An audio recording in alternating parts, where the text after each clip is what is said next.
Amados irmãos, quero saudar a todos com a paz de nosso Senhor e Salvador Jesus Cristo. Amém?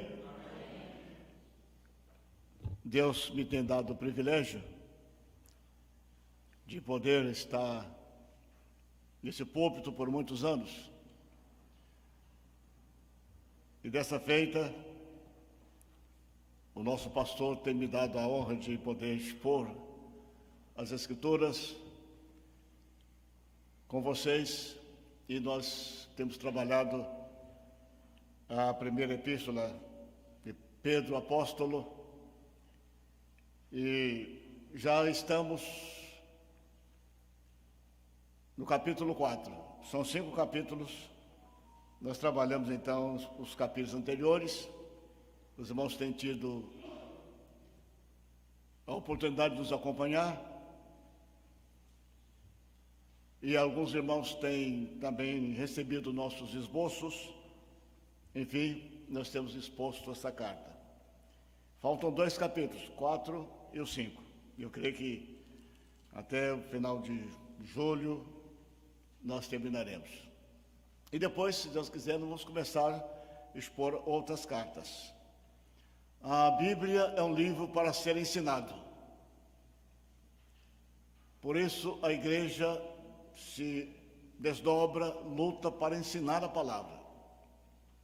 Hoje tivemos uma lição muito preciosa, ensinada pelo irmão Renini, na classe dos casais, ou dos casados.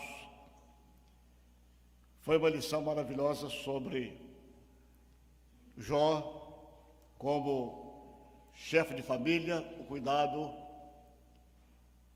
o caráter, a preocupação com a família, os holocaustos que Jó oferecia a Deus em favor da família. Foi uma lição maravilhosa que nós aprendemos hoje ali. Eu quero dizer o seguinte: vale a pena a igreja expor a Bíblia. O nosso negócio é expor a palavra para preparar os irmãos para a eternidade. Cada palavra das Escrituras Sagradas é inspirada. E nós temos que procurar, com a ajuda do Espírito Santo, o significado para os irmãos que receberam aquele conteúdo no passado e também para nós hoje. Vamos então ao capítulo 4, capítulo 4, versículos 1 até o verso 6. De 1 de Pedro, capítulo 4, versos de 1 a 6.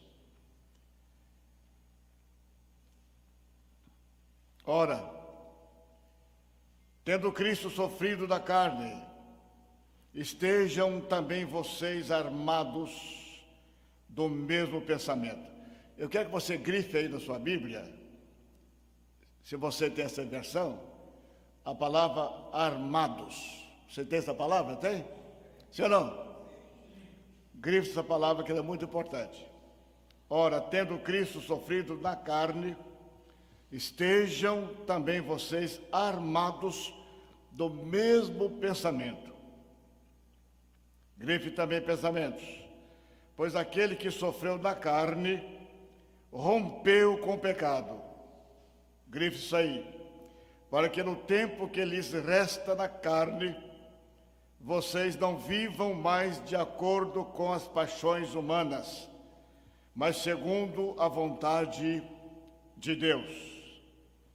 Porque basta, grife a palavra bastar, o verbo bastar, porque basta que no passado vocês tenham feito a vontade dos gentios, tendo andado em práticas libertinas, desejos carnais, bebedeiras, orgias, embriaguez e em detestáveis idolatrias. Por isso, falando mal de vocês, estranham que vocês não se juntam com eles no mesmo excesso de devassidão. Grife a palavra excesso, por favor. Eles que terão de prestar contas àquele que é competente para julgar vivos e mortos. Pois, para esse fim, o Evangelho foi pregado também a mortos. Grifem, pregado também a mortos. Para que, mesmo julgados na carne segundo os homens, vivam em espírito segundo Deus. Um texto enigmático. Só Jesus. Deus, por favor, por misericórdia, ajuda-me a ser fiel à interpretação da tua palavra. Ajuda para que os irmãos também possam entender a palavra e aplicá-la em suas vidas. Somos absolutamente, nosso Deus, inadequados. Só o Espírito Santo pode transmitir aquilo que Ele mesmo produziu através do teu servo Pedro Apóstolo. Abençoa-nos. Faze com que entendamos a tua palavra, em nome de Jesus. Amém. Amados irmãos, desde o começo dessa carta, nós dissemos aos irmãos que Deus usou Pedro para escrever aos irmãos da Ásia Menor, para consolá-los e confortá-los, dando-lhes esperanças em tempos difíceis, em momentos de perseguição, de aflição, porque aqueles irmãos estavam passando. É uma carta de esperança. Também é uma carta que nos chama à responsabilidade, a fim de que sejamos parecidos com Deus. Em que sentido? Deus afirmou dizendo: vocês sejam santos, porque eu sou o quê? Porque eu sou santo.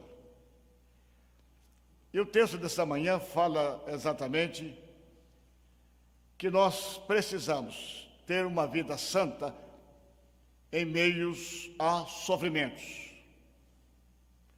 Sofrimentos para que depois tenhamos a glória definitiva longe dos sofrimentos.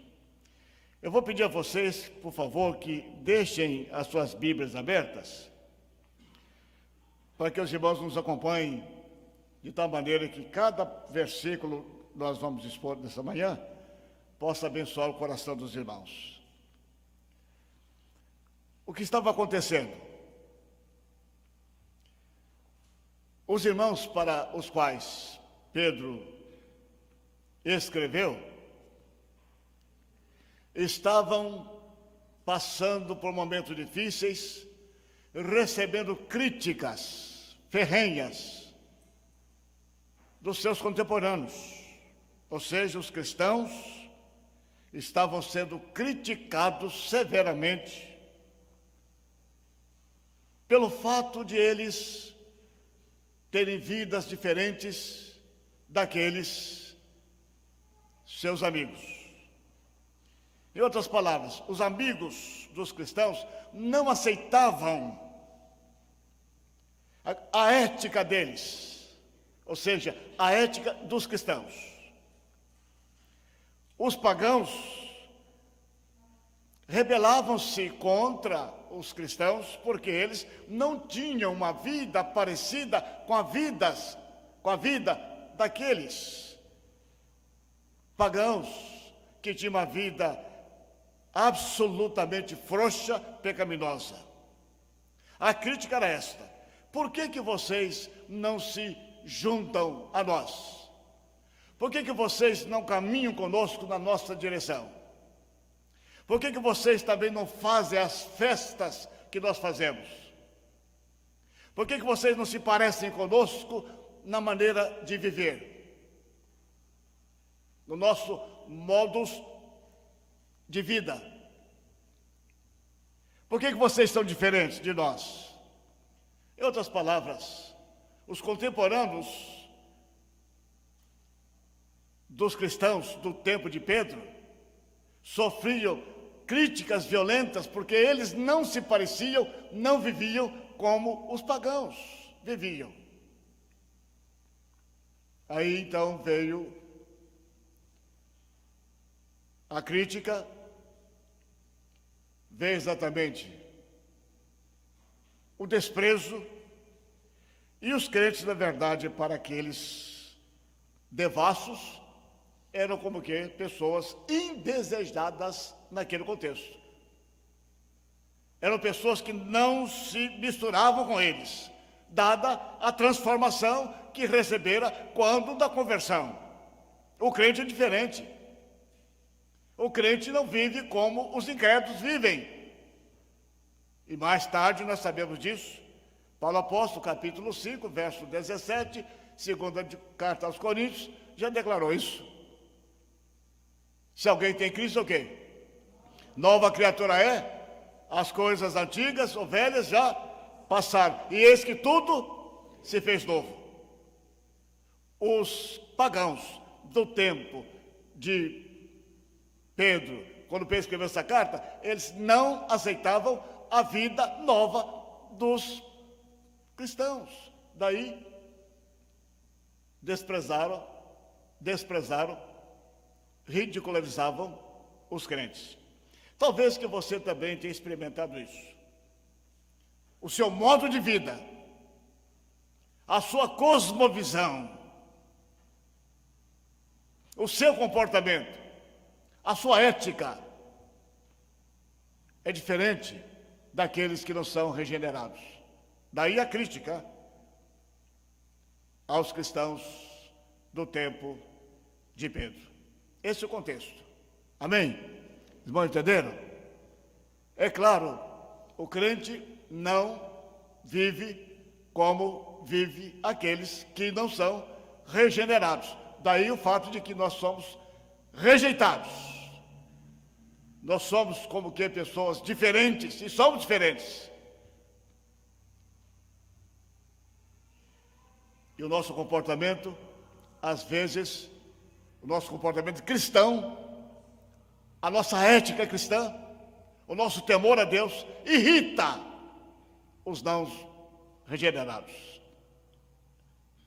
Essa é a questão que Pedro trata aqui dos versos 1 ao versículo 6. Amém? Esse é o contexto. Agora, põe os olhos na sua Bíblia e vamos trabalhar o texto para melhor entendimento. Versículo 1.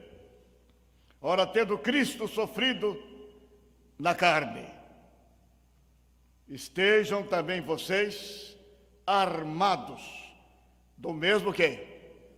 Pensamento. Me acompanhe na sua Bíblia, ou ali na nossa tela. Ora, tendo Cristo sofrido na carne, estejam também vocês armados do mesmo pensamento. A ideia aqui é exatamente esta. É uma ideia, essa palavra armados aqui, é uma palavra militar. É quando o soldado se prepara para uma batalha. Ele põe seu uniforme, o seu coturno, a sua farda, se veste, se prepara para enfrentar uma situação, uma batalha. A ideia de batalha aqui não é exatamente uma batalha, digamos assim, uma batalha direta. A batalha aqui, na verdade, é para prevenir-se. Armados aqui é exatamente que vocês tenham um propósito, estejam preparados para enfrentar dificuldades. Então, armados aqui não é com armas para uma luta, um confronto direto. Mas aqui, armados aqui significa que nós estejamos prontos para suportar as pressões que venham contra nós. Amém? Entenderam isso? Que nós estejamos prontos, que o nosso propósito seja esse, sempre preparados a fim de que não sejamos tragados pela força do mundo, que nós não sejamos tragados por aqueles que, na verdade, têm vidas não condizentes com a palavra de Deus, que nós também não sejamos tragados por isso. Que nós sejamos armados, prontos, preparados, com o propósito de não nos deixarmos levar. Essa é a ideia, estar armado aqui. Amém? Vamos entender isso? Agora veja os irmãos, tendo Cristo sofrido na carne, estejam também vocês armados do mesmo pensamento. Assim como Jesus se preparou, passando 40 dias e 40 noites no deserto, ele se armou com as armas espirituais. E o diabo, na verdade, enfrentou Jesus, tentou Jesus para que ele cedesse, mas Jesus estava armado, preparado, de tal maneira que Jesus não cedeu e venceu a batalha por nós. Isso aqui é muito, muito importante. Na carne, ou seja, no seu corpo, Jesus enfrentou, estava armado, estava preparado no seu corpo. Aí diz o texto, que vocês também estejam armados do meu pensamento, ou seja, que nós estejamos prontos, preparados para suportar sofrimentos, críticas, abandono e perseguições. Que nós estejamos preparados, armados para isso. Jesus, desde a eternidade, desde a sua encarnação, durante todo o seu ministério, o Senhor Jesus estava preparado, estava armado para fazer a nossa redenção.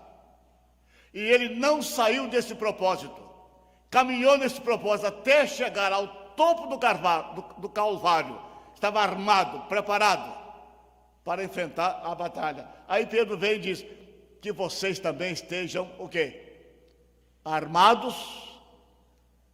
Para quê? Sejam armados do mesmo pensamento, prontos para a batalha, com o mesmo pensamento, com o mesmo propósito, para não ceder à devassidão dos não cristãos, que nós estejamos preparados. Convenhamos, irmãos meus, todos nós somos tentados a nos misturarmos, a fazer aquilo que os pagãos fazem.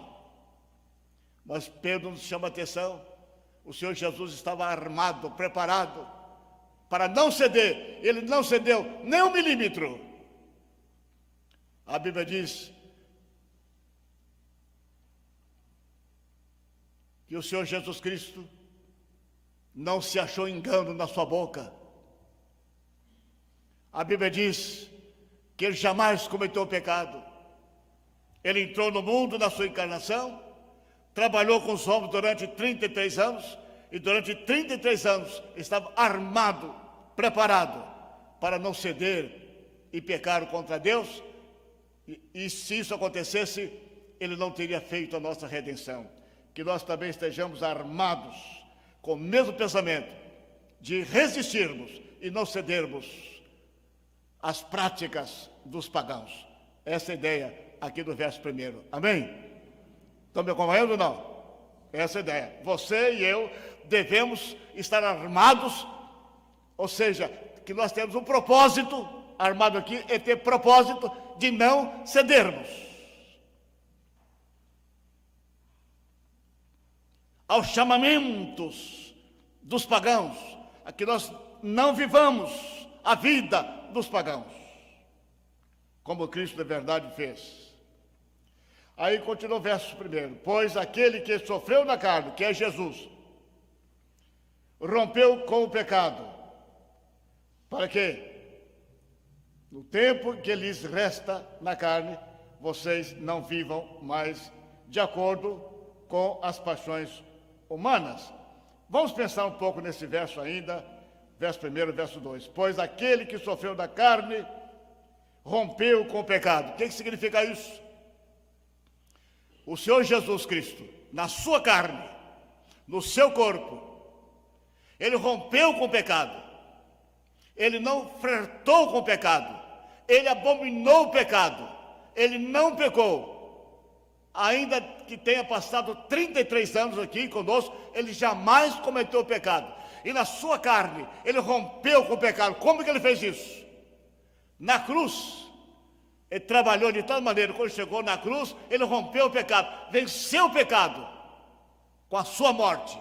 E o pecado não o afetou, o pecado não entrou na sua vida, mas ele tomou sobre si o quê? As nossas dores. O castigo dos tais da paz estava sobre ele, pelas suas pesaduras nós somos o quê? Sarados. Então na sua carne, no seu corpo, ele carregou os nossos pecados e definitivamente ele acabou, ele na verdade destruiu o pecado quando ele morreu na cruz. Ou seja, o trabalho que ele tinha para fazer na terra, que era morrer por nós e pagar a nossa dívida, ele completou. Ele rompeu com o pecado nesse sentido. Amém? Irmãos, entenderam? Rompeu com o pecado, vencendo-o lá na cruz. E agora, depois de romper com o pecado, no seu próprio corpo, pagando a nossa dívida, ele sentou-se à direita de Deus, está intercedendo por nós, e o pecado não tem nada que ver mais com Jesus, e Jesus não tem nada que ver mais com o pecado, porque ele rompeu o pecado, ele venceu o pecado por nós, e agora sentado à direita de Deus, intercede por nós. Ele rompeu com o pecado e venceu o pecado, e agora está sentado à direita de Deus. O pecado não pode afetar Jesus, ele venceu o pecado por nós, rompeu o pecado. Irmão, entende esse contexto? Sim ou não? Ele rompeu. Rompeu como? Passando por aqui, desde a encarnação, desde o seu nascimento, o seu trabalho em toda a Judeia, em toda a Galileia, até chegar ao Calvário. Quando ele chegou lá, ele disse o quê? Está o quê? Consumado. Portanto, ele rompeu com o pecado, venceu o pecado na sua carne, no seu corpo. Ele tomou sobre si as nossas dores. E a Bíblia diz, capítulo 3, a mim me parece, de Gálatas, que o Senhor Jesus Cristo se fez maldito por nós. A maldição do pecado caiu sobre ele. Uma coisa maravilhosa que me alegra o coração esse texto. Jesus rompeu com o pecado. Jesus venceu o pecado. Isso significa, portanto, nós que fôramos regenerados, transformados pelo Espírito Santo, nós também somos convidados aqui nesse texto também, que nós também tenhamos o mesmo pensamento, pois aquele que sofreu da carne rompeu com o pecado, e que nós também possamos romper com o pecado, que nós abramos mão do pecado, que nós não queiramos pecar, que nós fujamos do pecado, que nós abominemos o pecado, que nós rompamos com o pecado. Irmãos, entende isso? Sim ou não? Que nós, na verdade, estejamos também, diz o texto sagrado aqui, que nós estejamos o quê? Armados contra o pecado. O que é isso? Vigilantes, prontos, para que quando o pecado se nos apresentar, que nós possamos rejeitá-lo. Amém? Você está acompanhando isso ou não? Que nós possamos rejeitar, que nós estejamos armados. Quando você abrir a tela da sua televisão, ou você de verdade desbloquear o seu celular, e quando aparecer lá a pornografia, que você esteja armado para não entrar nesse contexto pornográfico. Amém? É isso. Você está armado? Ou seja, você tem esse propósito? Você precisa carregar no seu coração sempre esse propósito. Qual o propósito? Não quero pecar contra o meu Cristo, cuja vida foi dada por mim. Eu não quero pecar contra o meu Cristo, que no seu corpo ele rompeu com o pecado. Ele quer também que eu rompa com o pecado, ou seja, que eu esteja armado contra o pecado. Amém? Você compreende isso? Você e eu precisamos estar armados contra o pecado. Se você não estiver armado, o pecado vai pegar você, e você vai ser aquela sucuri, vai enrolar em você, e vai apertar você, e vai matar você asfixiado. Você percebe essa figura? O pecado é assim. Se você der lugar ao pecado, ele prende você, ele vai asfixiar você, ele vai matar você. Por isso que você precisa estar atento, você precisa ter o propósito de estar armado, sempre preparado, para que o pecado não venha a abocanhar você. O que diz a carta aos Hebreus, capítulo 12? O pecado tão de perto faz o quê? Nos rodeia. Esteja o quê? Esteja o quê, então? Armado. Entende isso? Porque Jesus estava armado, ou seja, preparado, com propósito. Ele veio do céu com o propósito de vencer o pecado, matar o pecado. E ele fez isso. E também agora diz o texto: estejam vocês também armados com o propósito de vencer o pecado, ou seja, de fugir do pecado. Estejam armados, preparados para essa batalha, de tal maneira que o pecado não envolva vocês e vocês percam a alegria da salvação, que vocês percam a comunhão com Deus. Estejam prontos, estejam armados, sempre alerta. Irmãos queridos, o pecado é maligno, o pecado nos rodeia, o pecado está perto de nós, está diante dos seus olhos, está no seu coração. Você precisa estar armado e lutar contra isso. Jesus lutou, rompeu e venceu. E nós, pela graça de Deus também, da força do Espírito Santo, com esse propósito de não querer pecar contra Deus, Deus também nos fará romper com o pecado. Rompendo em fé, amém? Nós venceremos. Por isso, no texto, que nós tenhamos o mesmo pensamento, o mesmo propósito de Jesus Cristo, que ele teve de romper com o pecado, que nós também tenhamos o meu propósito, o meu pensamento, o meu sentimento, a mesma vontade de rompermos com o pecado, de tal maneira que nós sejamos santos, parecidos com Jesus. Amém? Por quê? Para quê? Romper com o pecado. Verso 2.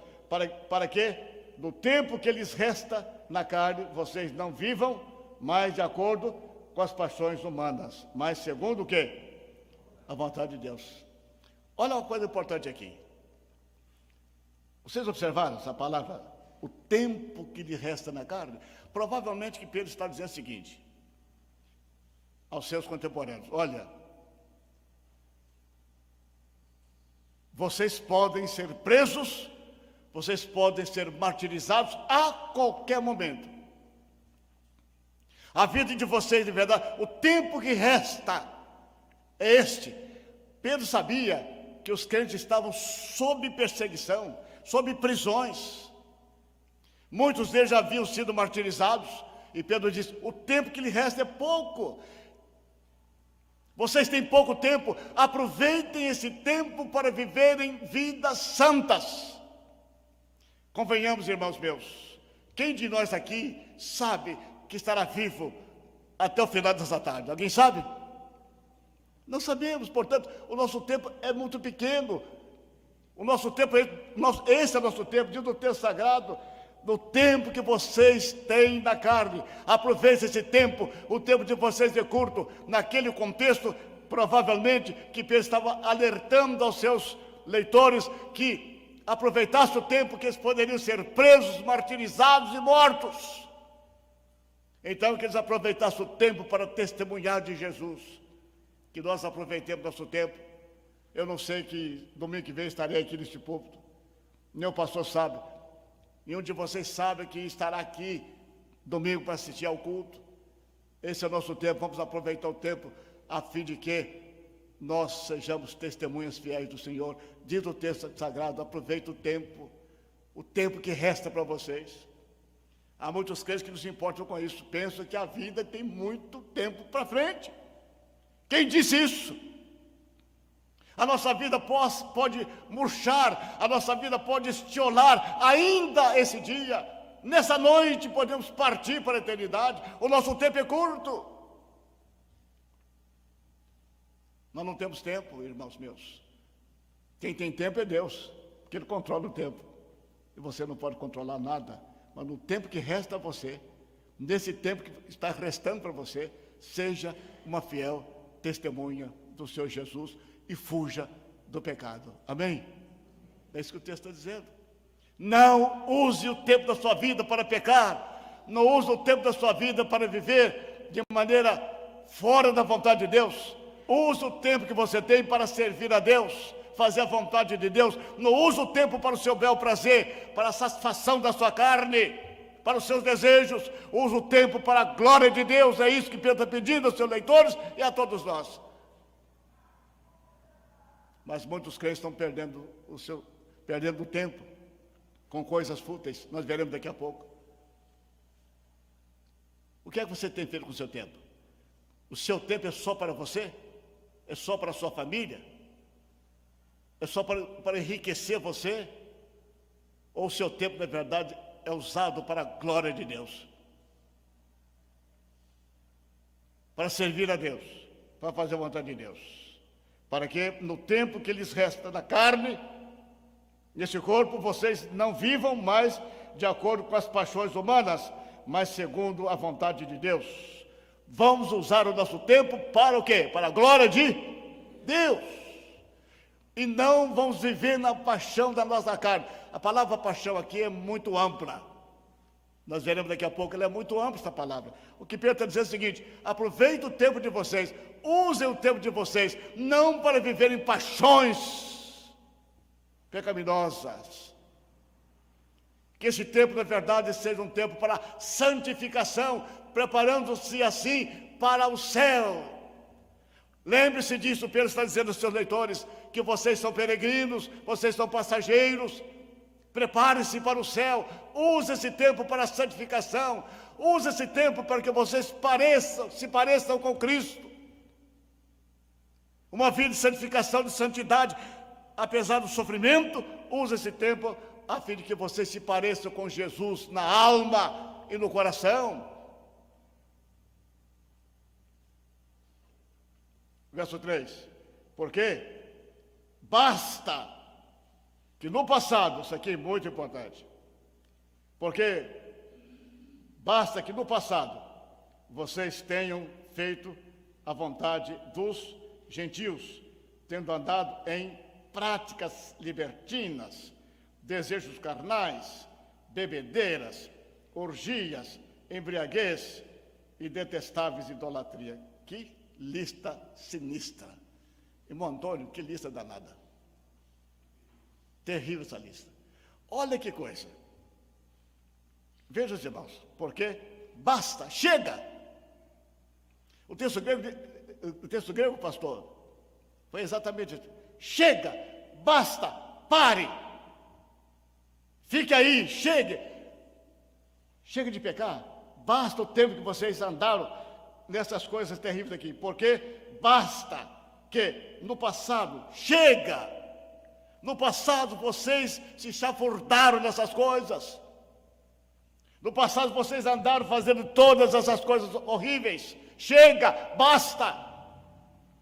Mas há muitos crentes que estão querendo voltar ao passado. Muitos crentes e querem voltar às paixões que tinham antigamente. Aí o texto sagrado veio para nós dizer: basta, chega.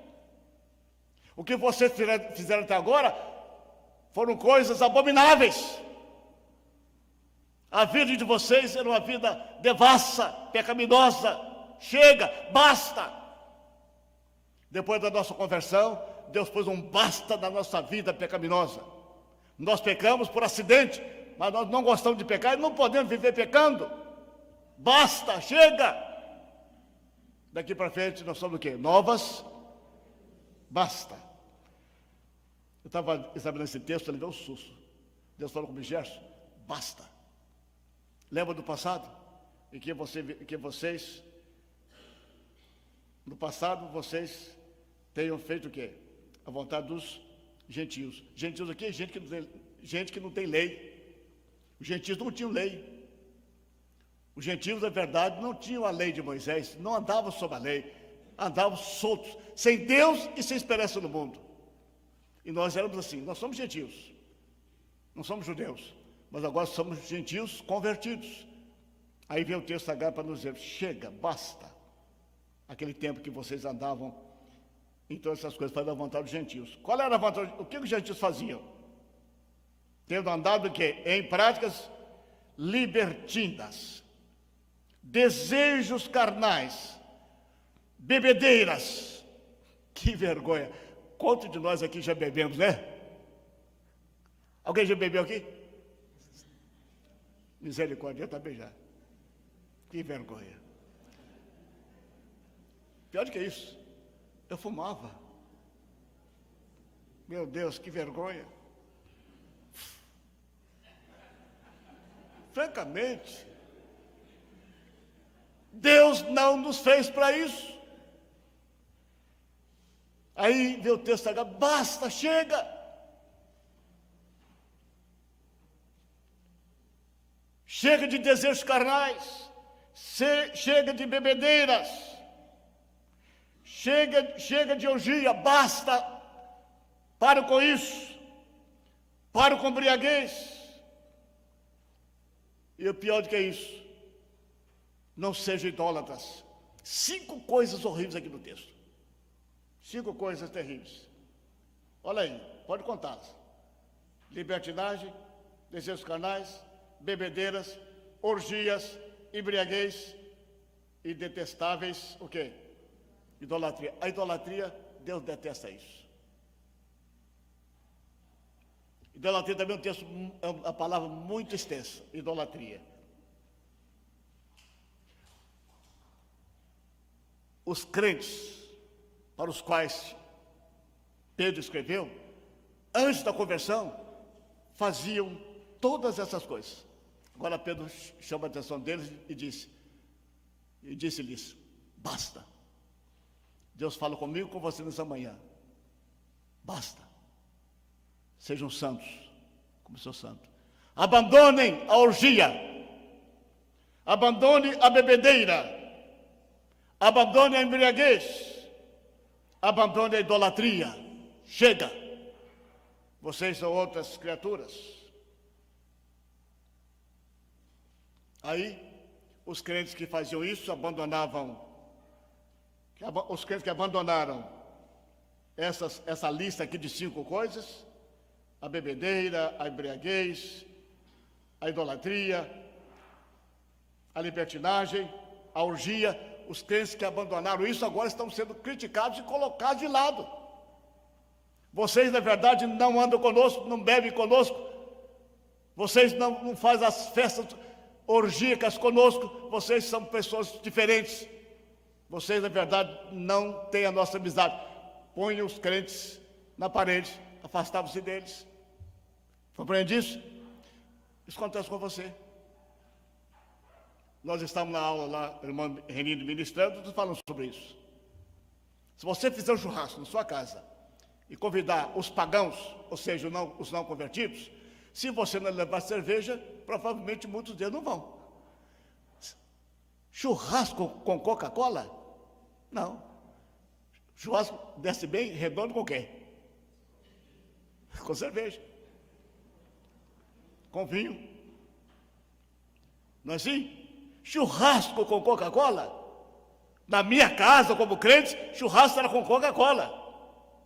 Na sua casa, como crente, se tiver churrasco, tem que ser com Coca-Cola. E não com cerveja.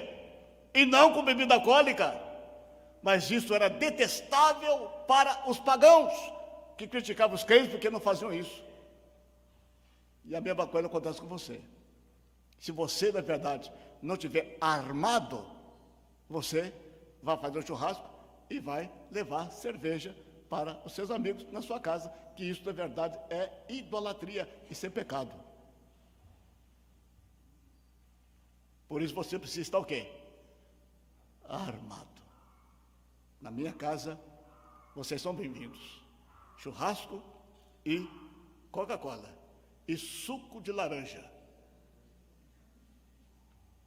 Vinho forte, bebida forte, cerveja, não. Aí, só que você vai ser detestado por isso. As pessoas não vão gostar de você. Vão achar que você é esquisito. Você é o ET. Nesse mundo, você viver dessa maneira, assim viviam os crentes, pressionados pelos seus amigos. Ok, até aqui? Sim? Seguindo aí o texto. Por isso, falando mal de vocês, verso 4 agora, falando mal de vocês, por isso, falando mal de vocês, é estranho que vocês não se juntam com eles no mesmo excesso de devassidão. Meu Deus, presta atenção aqui, irmãos. Essa palavra é bendita, presta atenção. Por isso, falando mal de vocês. Mal por quê? Porque, na verdade, os crentes haviam fugido da libertinagem, haviam fugido dos desejos carnais, haviam fugido das bebedeiras, haviam fugido das orgias, haviam fugido, na verdade, de serem bêbados, haviam fugido da idolatria, ou seja, eles não adoravam mais a deusa Afrodite, a deusa do amor. Eles não adoravam mais, os crentes não adoravam, isso era uma afronta para os incrédulos. Eles não adoravam mais o deus Dionísio, o deus do vinho, os crentes não adoravam mais, isso na verdade. Eles diziam, por que vocês na verdade são ateus? Por que vocês não adoram a deusa Afrodite, a nossa deusa do prazer, a deusa do sexo, a deusa do amor? Por que vocês abandonaram a nossa deusa? Por que vocês abandonaram o nosso Deus Dionísio, o Deus do vinho? Por que vocês não bebem? Aí falavam mal dos crentes. Vamos falar mal de você. Por que você não entra na nossa roda? Por que você não se parece conosco? Por que você não aceita o suborno? Para com isso, todo mundo na verdade suborna, todo mundo faz fracaturas, por que você é diferente? Aí você fica de lado. Os irmãos estão me acompanhando ou não? Sim? Isso é importante. Aí, por isso, falam mal de vocês. Estranho que vocês não se juntam com eles, no mesmo excesso de devassidão. Eles queriam, percebe o detalhe? Excesso de devassidão. Além de eles desejarem que os crentes voltassem àquelas práticas, observa a palavra excesso. Excesso de quem? De devassidão. A palavra grega, excesso, na verdade, é como se fosse um rio. É como se fosse, na verdade, um tsunami. É como se fosse, na verdade, uma avalanche. Era tão grande a devassidão, é como se fosse um rio caudaloso. É como se fosse um dilúvio, excesso. A palavra está aqui, é um dilúvio. Era tão grande a devassidão, era tamanho a devassidão, que essa devassidão parecia uma devassidão, um excesso, ou seja, uma coisa tão medonha, tamanho de um rio caudaloso, ou tamanho exatamente de um dilúvio, grande era a devassidão daquela gente. Os irmãos entendem? Aí vem a palavra excesso. Excesso de devassidão. Uma devassidão caudalosa. Uma devassidão parecida com o rio. Uma devassidão parecida com exatamente uma avalanche tão grande que não dava para medir. Um excesso de devassidão. Aí queria que os crentes participassem com eles. Deixa eu correr aqui. Você já foi instado também para estar junto com essas pessoas? Bebendo, na orgia. Desgraçadamente, eu já tive que fugir de festas assim. E aqui para nós, festa de pessoas cristãs. Celebrei um casamento. Lindo casamento. Uma festa lindíssima. Preguei a palavra. Eu e um colega meu anunciamos a palavra, um belo culto. Veio jantar. Afastaram-se as cadeiras. E daqui a pouco, irmãos meus, um baile daquele profundo. Todo mundo se agarrando, já estavam bêbados, crentes dançando, crentes bêbados dançando. Eu olhei aquele negócio, caí fora. O que é isso? Eu prego a palavra aqui, vem essa orgia, esse bacanal. Eu e o colega meu saímos da festa. E o pessoal caiu na dança até o amanhecer. Crentes em Jesus Cristo, membros de igreja batista. Que vergonha! Basta de no texto sagrado. Chega daquele tempo de orgia. Não volte a isso. Chega, pare com isso. Você faz aniversário da sua filha, você faz um baile, você é crente. Você casa sua filha, depois do casamento, você permite um baile, uma festa, você rola bebida. Você volta exatamente a essas coisas.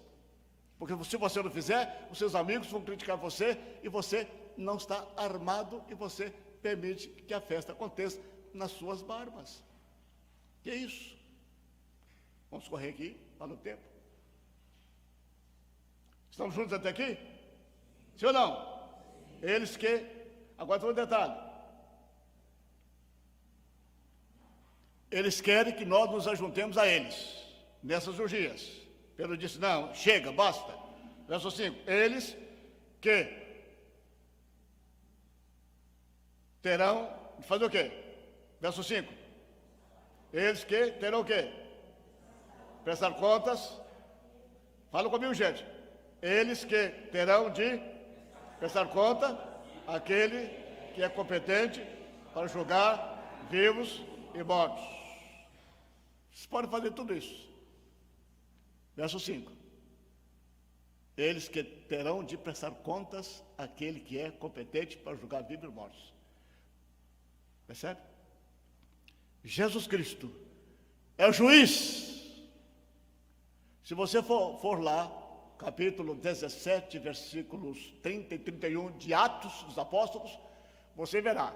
Atos 17, 31 e 32. No tratamento 32 diz o seguinte: que Deus já determinou um dia em que com justiça há de julgar vivos e mortos. Vamos ler juntos? Porque Deus estabeleceu um dia em que há de julgar o mundo com justiça, por meio de uma... E deu certeza disso, ressuscitando dos mortos. Deus já determinou um dia que há de julgar esses bêbados que não se arrependerem. Essa gente que faz orgias, bacanais, esses bêbados, esses que andam sob o domínio da carne, esses que andam em idolatria detestáveis, são julgados por Deus. Há que haver arrependimento. A palavra para nós hoje, esta manhã, é esta. Estejam o quê? Armados, para que vocês não voltem a essas práticas, essas 5 coisas que estão aqui. Que nós não voltemos a isso. Seremos criticados? Seremos. Agora lembremos disso. Os que fizerem isso, serão o quê? Verso 5, serão o quê? Serão o quê, gente? Julgados. Se não se arrependerem, serão condenados eternamente. E o último versículo, eu tenho muita coisa para dizer, mas não posso fazê-lo, que é o verso 6. O verso 6 é: para esse fim, o Evangelho foi pregado também o quê? A mortos, para que, mesmo julgados da carne, segundo os homens, vivam em espírito segundo Deus. Texto enigmático, esse verso 6. Mas, com a graça de Deus, não vamos entendê-lo. Pois, para esse fim, o Evangelho foi pregado também a mortos. O que é isso? Para quê?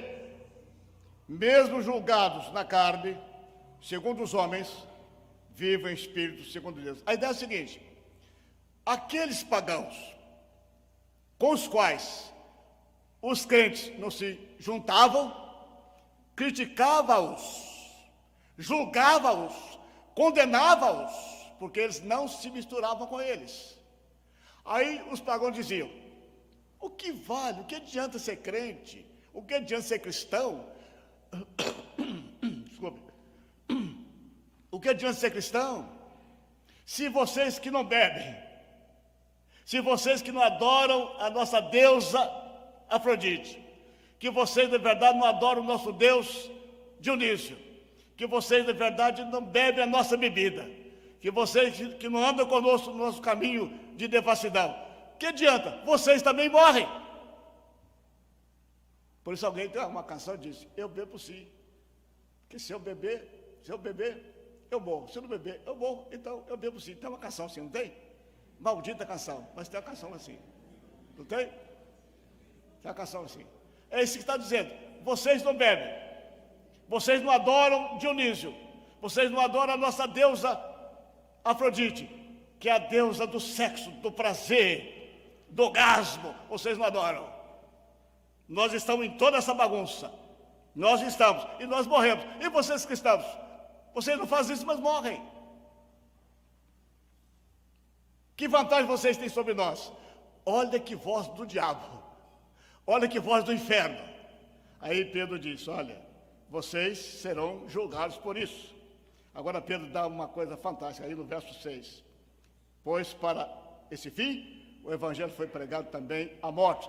Aqueles irmãos do passado que ouviram a pregação, provavelmente de missionários, de pregadores anteriores, antes que Pedro escrevesse essa carta, ouviram a palavra e morreram em Cristo.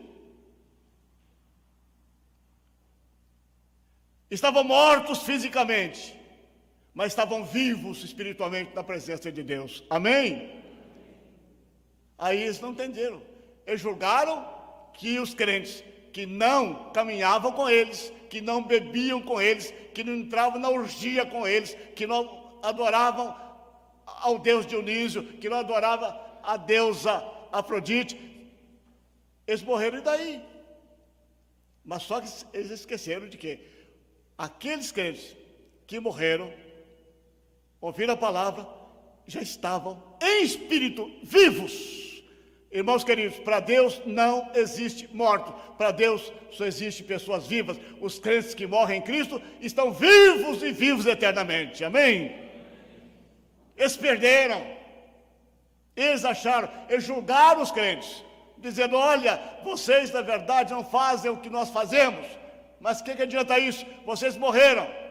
Eles morreram, mas só que eles morreram em Cristo, eles foram evangelizados, eles morreram sim, na fé, estão vivos na presença do Senhor Jesus. Quem morre com Jesus está vivo eternamente. O crente morre fisicamente, mas vive eternamente, espiritualmente, na presença do Senhor. Foi isso que Jesus disse ao ladrão da cruz: hoje mesmo você estará comigo onde? No paraíso. O crente ao morrer vai estar com Jesus vivo. O crente sempre estará vivo. E na ressurreição final, os nossos corpos serão ressuscitados, transformados. Nós teremos também um corpo glorificado, corpo e alma, salvos por Jesus Cristo eternamente. Vale a pena não ser bêbado. Vale a pena não andar no mundo da orgia. Vale a pena ser santo, ou seja, separado deste mundo e servir a Cristo. Vale a pena. Os crentes para os quais Pedro pregou a palavra, morreram sim, no corpo, mas foram vivificados no espírito, estão vivos com Jesus Cristo. Aí Pedro disse, mesmo julgados por aqueles que julgavam, dizendo: olha, vocês não bebem, vocês não entram na nossa caminhada, mas o que adianta isso? Vocês morreram, eles morreram. Mas só que Pedro disse o seguinte: eles morreram, mas estão vivos no espírito com nosso Deus. Amém, irmão? Ainda que o mundo nos julgue, ainda que o mundo nos despreze, ainda que nós sejamos ETs neste mundo, para o mundo que não entende isso, nós, ainda que morramos, negando a nós mesmos, fugindo do pecado, armados contra o pecado, não vivendo os prazeres da terra, julgados pelos outros, que nos detestam, que nos odeiam. O mundo odeia Deus, e o mundo odeia também o cristão. Não se engane com isso. O mundo odeia você. O mundo critica você, o mundo não gosta de Deus, o mundo não gosta de Jesus, e o mundo também não vai gostar de você. Mas uma coisa, o mundo vai querer persuadir você para fazer o que os mundanos fazem, o que os pagãos fazem, e você diga a eles: basta o meu tempo passado, hoje eu sou uma nova criatura. Se eu morrer no corpo, a minha alma viverá eternamente. E eu vou aguardar a vinda do meu Senhor, até mesmo o meu corpo viverá, e eu estarei com o meu Cristo para todo sempre. Compensa servir a Jesus. Amém? Deus abençoe os irmãos, em nome de Jesus.